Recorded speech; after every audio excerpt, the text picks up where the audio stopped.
Pourquoi, quand on parle d'Israël, vous vous taisez dans toutes les langues? Ça, c'est une hypocrisie sans nom.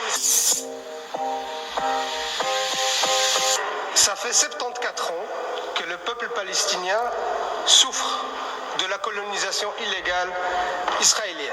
Ça fait 74 ans qu'il vit sous les bombes, sous la barbarie de l'armée israélienne. Et depuis le début du mois du Ramadan, cette armée israélienne a agressé le peuple palestinien en Cisjordanie. Elle a intensifié ses attaques. Et en Cisjordanie, on a 23 Palestiniens, dont 3 femmes et 4 enfants, qui sont tués. Et si on rapporte ce chiffre depuis le début de l'année 2022, ça veut dire depuis 4 mois, on est à plus de 50 morts. Ça veut dire 5 fois plus que l'année précédente pour la même période. Et aussi à Jérusalem, l'armée israélienne fait des attaques contre les Palestiniens, que ce soit à la mosquée Al-Aqsa ou dans l'ensemble de Jérusalem. Ces agressions sont inacceptables. Et elles violent la Charte des Nations Unies, elles violent le droit international, elles violent les droits humains, des valeurs qui nous ont chères. Vous-même, Monsieur le Premier ministre, vous avez dit que ces valeurs sont chères à la Belgique et que vous les défendrez à tout prix. Mais pourtant, on ne vous a pas entendu sur ce dossier-là. On pourrait s'attendre à des sanctions sévères envers Israël. Mais il n'y a même pas eu une petite condamnation. Même ça, on n'a pas eu.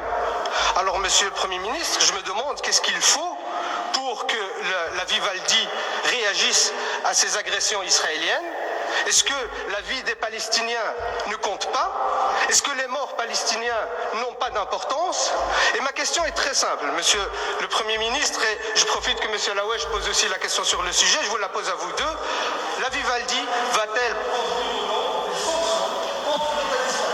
Et nous voyons que dans cette période où en même temps il y a et le Ramadan et Pâques et la période de Pâques juive qui sont des périodes où malheureusement il y a de très fortes tensions. Et c'est dommage parce qu'en fait ça devrait être une période de paix, une période de vivre ensemble. Comme toujours, la Belgique garde une position au centre, mais une position, elle demande la fin de la violence.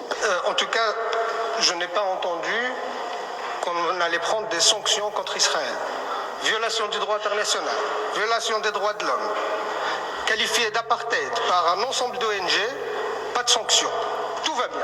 Quand ça vient chez Israël, là, la frontière des droits humains et tout, ça s'arrête. En Israël, ça ne marche pas. Pour les Palestiniens, ils n'y ont pas droit au respect des droits humains.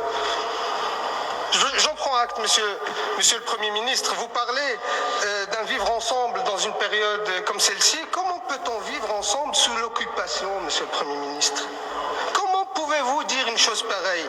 Il y a un peuple qui est maltraité, occupé, et vous vous appelez au vivre ensemble. C'est quoi ce 2 poids 2 mesures? Pourquoi vous n'agissez pas de la même manière que vous faites avec d'autres pays quand il s'agit d'Israël?